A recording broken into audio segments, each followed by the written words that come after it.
Hello students, welcome to English e-learning class 9. Today we'll study a new chapter. The name of the chapter is The Adventures of Toto. This chapter is written by Ruskin Bond. Ruskin Bond is an eminent contemporary Indian writer of British descent.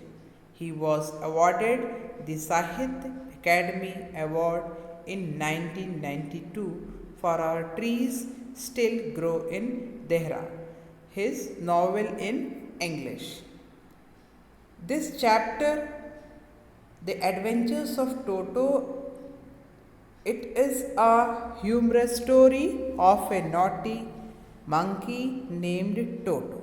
So let's begin our chapter.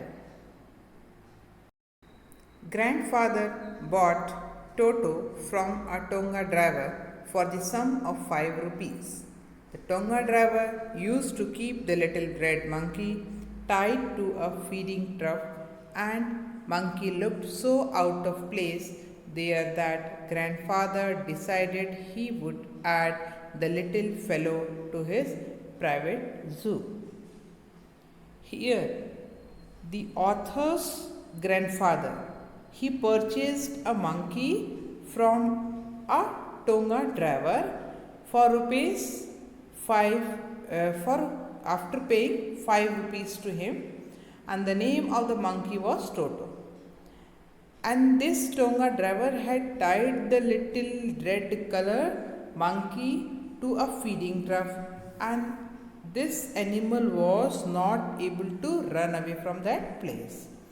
Then grandfather thought he desired to take this little fellow, means Toto, to his private zoo. Means grandfather wanted to keep this animal at his home in his zoo. Means he has made collections of some animals. That's why he says he wanted to add it in his private zoo. Toto was a pretty monkey.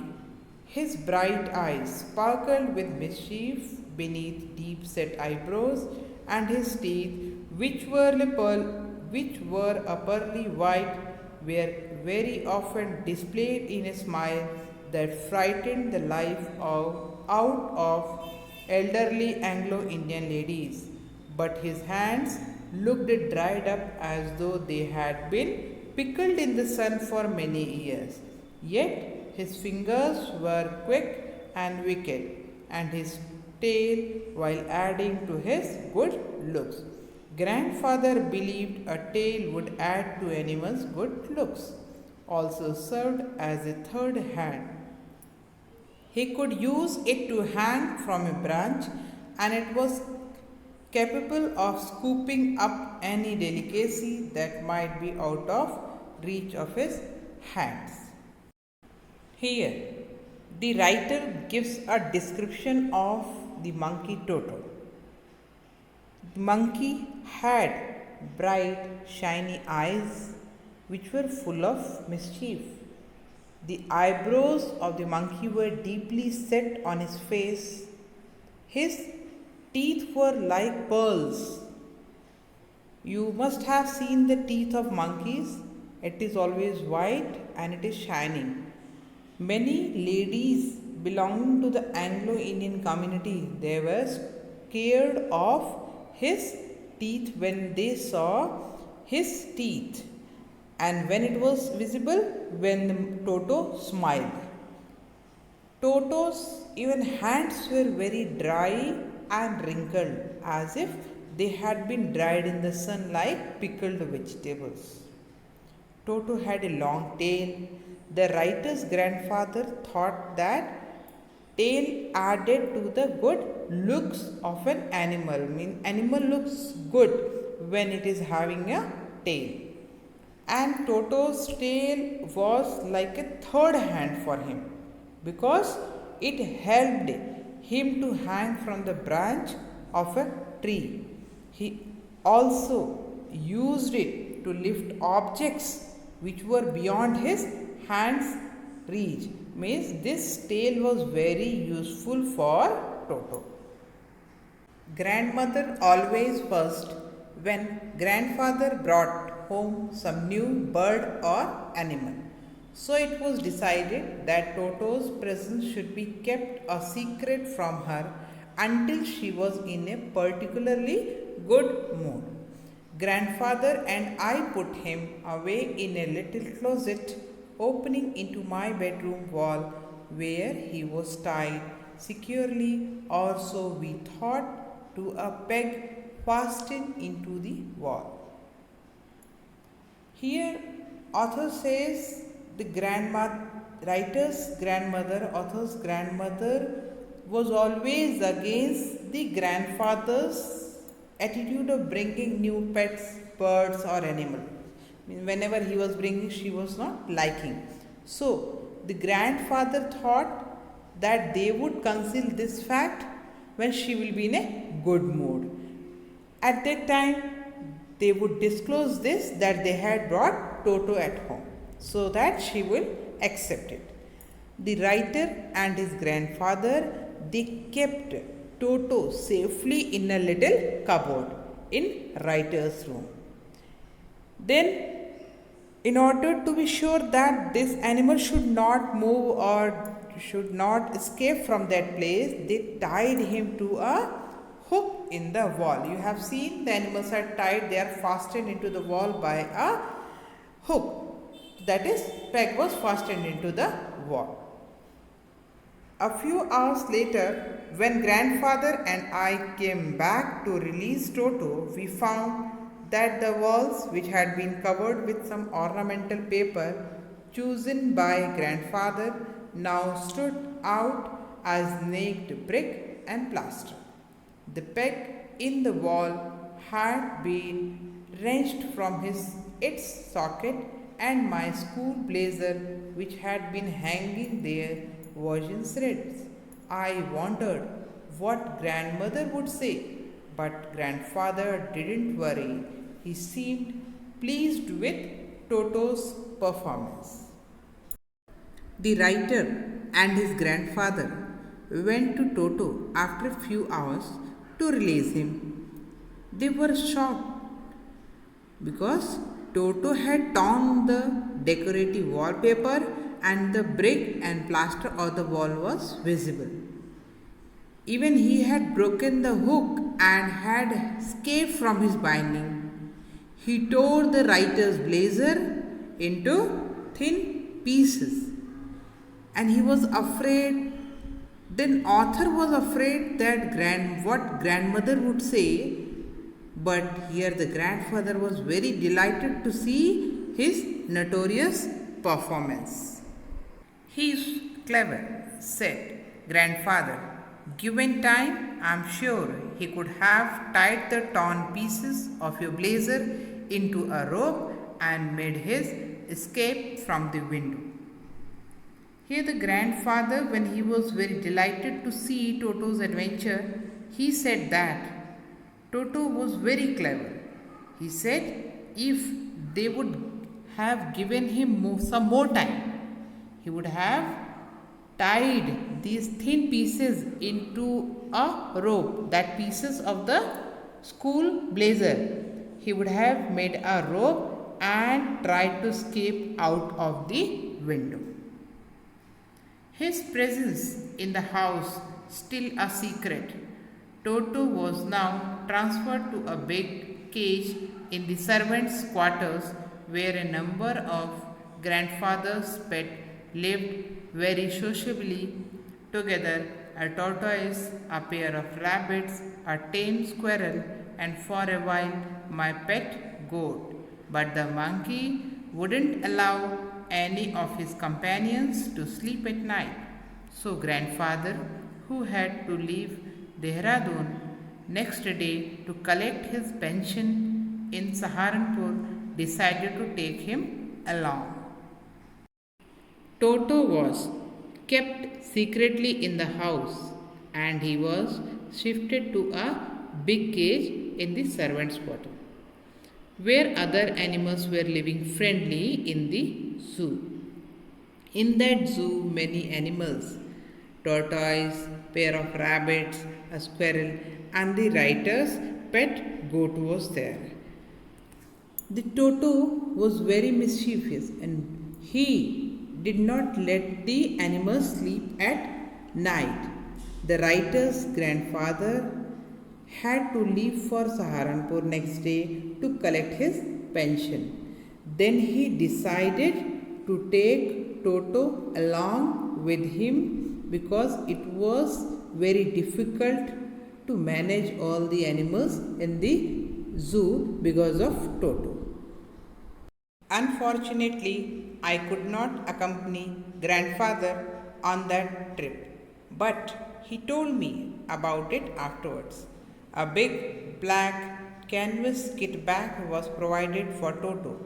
This, with some straw at the bottom, became his new abode. When the bag was closed, there was no escape. Toto could not get his hands through the opening, and the canvas was too strong for him to bite his way through. His efforts to get out only had the effect of making the bag roll about on the floor or occasionally jump into the air, an exhibition that attracted a curious crowd of onlookers on the Dehradun railway platform. The writer was disappointed as he could not accompany his grandfather and Toto on the trip. His grandfather narrated the happenings of the trip to him later on. He had got a special bag for carrying Toto. It was made up of strong material, that is canvas. He placed some grass at the bottom of the bag for the support of the animal, just like a cushion. On the trip, the bag would be Toto's home, a new home for Toto, and because Toto had to live in that, he would live in that bag. The writer's grandfather ensured that when the bag was closed, Toto would not be able to escape from it. And he cannot come out of the opening because it was on the top, it was locked with a zip. And canvas material is very strong, so the animal cannot tear it also. And then Toto tried his best. He tried his best attempts to come out of the bag, but he was not successful. Due to this, many times bag would roll on the floor or it would certainly jump in the air.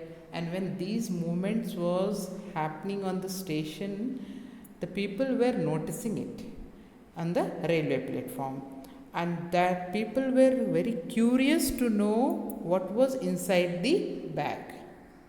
Toto remained in the bag as far as Saharanpur, but while grandfather was producing his ticket at the railway turnstile, Toto suddenly poked his head out of the bag and gave the ticket collector a wide grin. Here, when Toto was packed in the canvas bag up to Saharanpur, he remained in the bag. But when grandfather was showing his ticket at the railway turnstile, that time Toto suddenly came out, popped out, you can say peeked out of the bag and smiled at the ticket collector.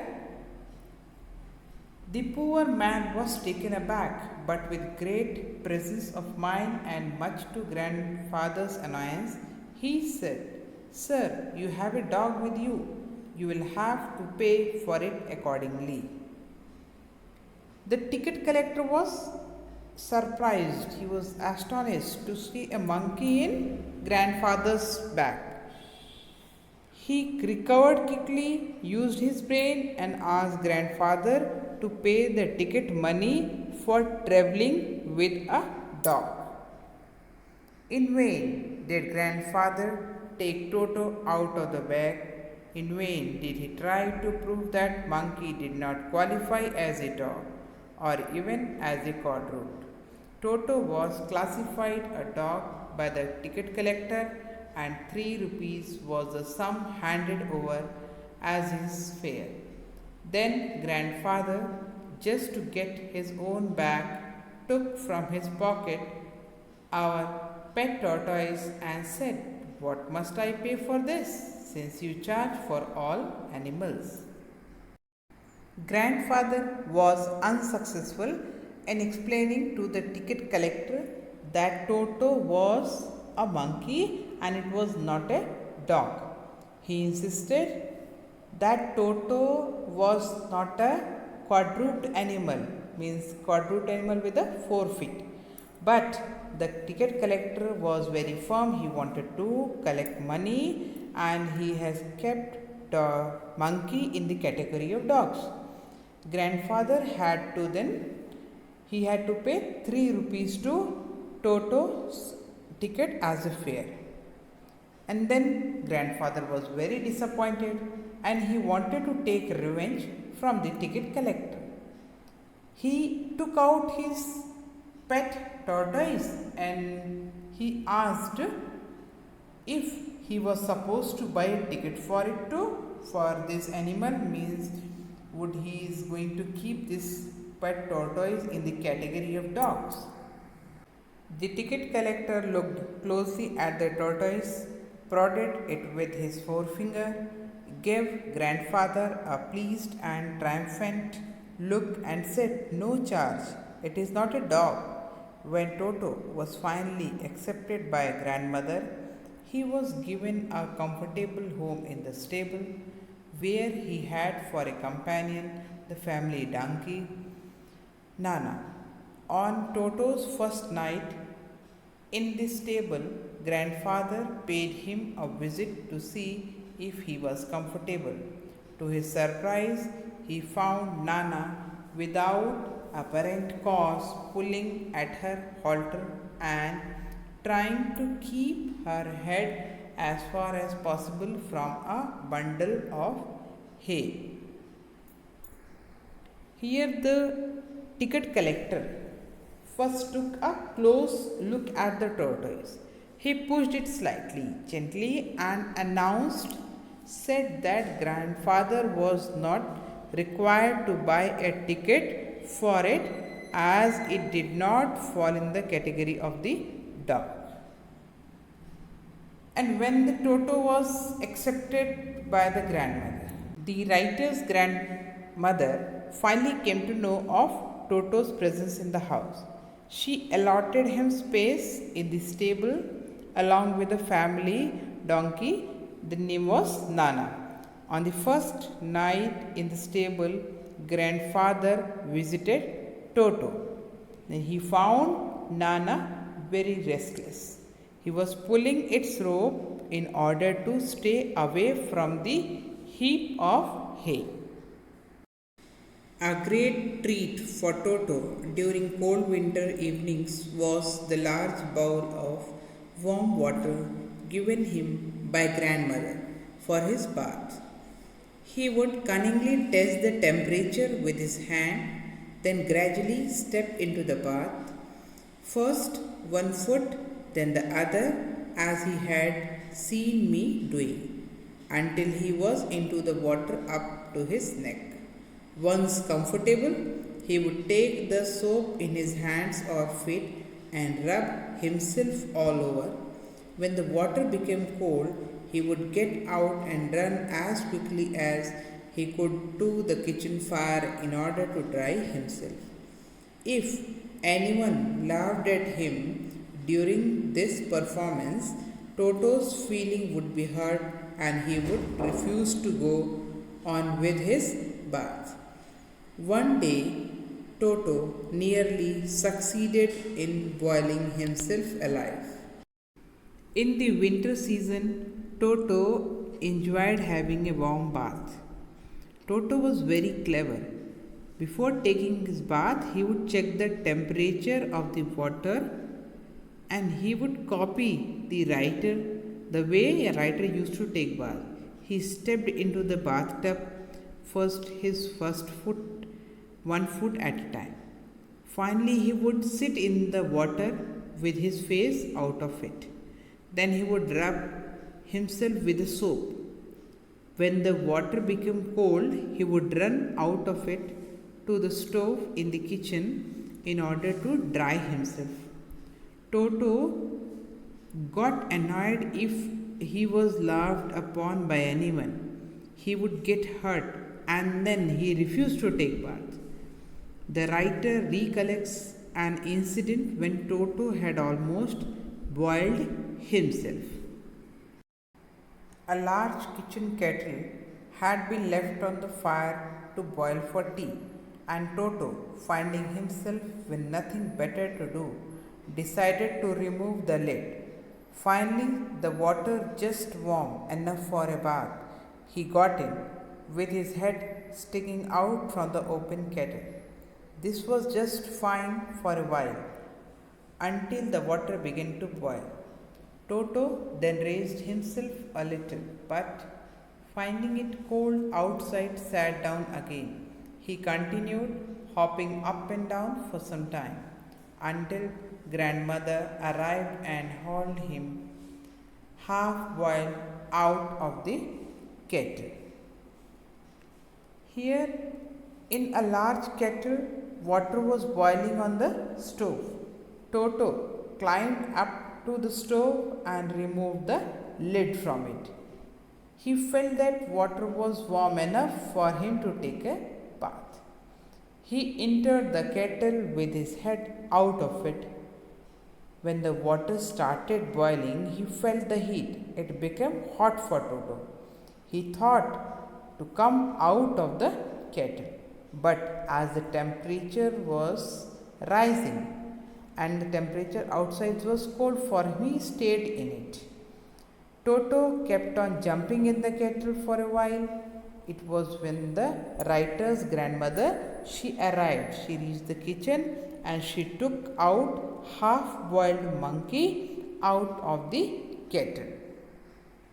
If there is a part of the brain specially devoted to mischief, that part was largely developed in Toto.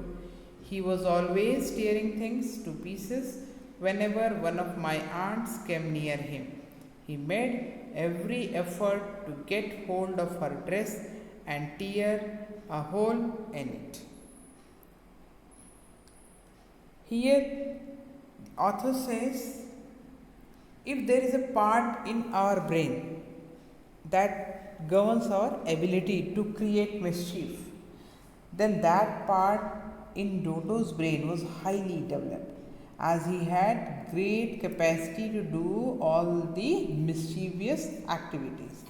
He was always busy doing some notorious act. Whenever the writer's aunts passed him, he tried to tear their dresses, and he used to make holes in the dresses. One day at lunchtime, a large dish of pulao stood in the center of the dining table. We entered the room to find Toto stuffing himself with rice. My grandmother screamed, and Toto threw a plate at her. One of my aunts rushed forward and recovered a glass of water in the face. When grandfather arrived, Toto picked up the dish of pulao and made his exit through a window. We found him in the branches of the jackfruit tree, the dish still in his arms.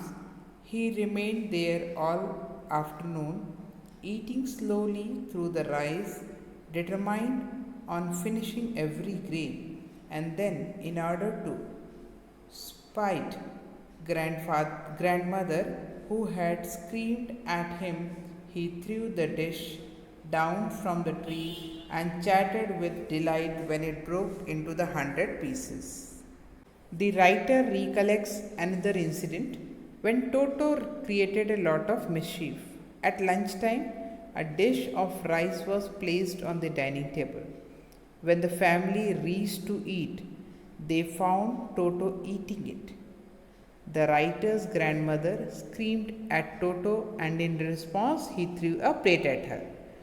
When the aunt tried to catch Toto, he threw a glass of water on her face. When the grandfather arrived, Toto left the place through a window with a dish of rice along with him. He took that plate with that dish. Toto remained out the entire afternoon. He sat on a branch of a jackfruit tree. He was determined to eat each and every grain of that dish. As the grandmother had screamed on him when she had shouted, he wanted to annoy her further. And so, after eating the rice, he threw the dish, and the dish plate broke into several pieces. Obviously, Toto was not the sort of pet we could keep for long. Even grandfather realized that we were not well to do and could not afford the frequent loss of dishes, clothes, curtains, and wallpaper. So, grandfather found the Tonga driver and sold Toto back to him for only 3 rupees. Finally, grandfather realized that Toto was not a suitable animal to be kept at home. They could not afford the frequent losses at home that he has given. He tore clothes, curtains, wallpapers, and he has broken dishes. So, grandfather sold Toto back to the same Tonga driver for a sum of rupees 3. So, in this chapter, because of notorious habit of Toto, grandfather, he was a lover of animals, but he has to anyhow give this animal back to the Tonga driver because losses cannot be afforded by any person. So this is about this chapter, The Adventures of Toto. Thank you.